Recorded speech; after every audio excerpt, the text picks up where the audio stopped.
Hi, I'm Mike from 1A Auto. We've been selling auto parts for over 30 years.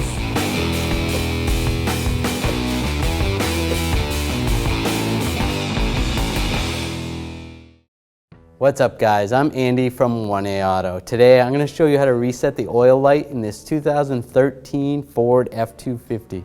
If you need parts for your vehicle, click the link in the description and head over to 1aauto.com.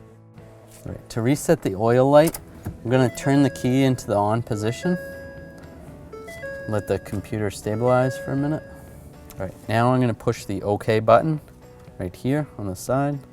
Oh, it's saying that I need a fuel filter as well. I'll hit OK. Okay, next we're going to scroll through.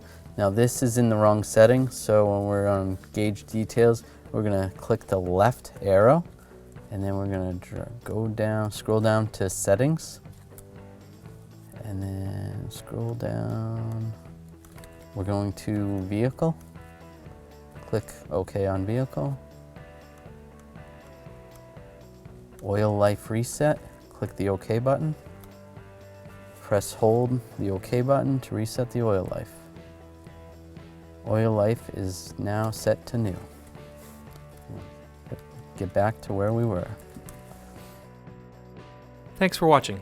Visit us at 1aauto.com for quality auto parts, fast and free shipping, and the best customer service in the industry.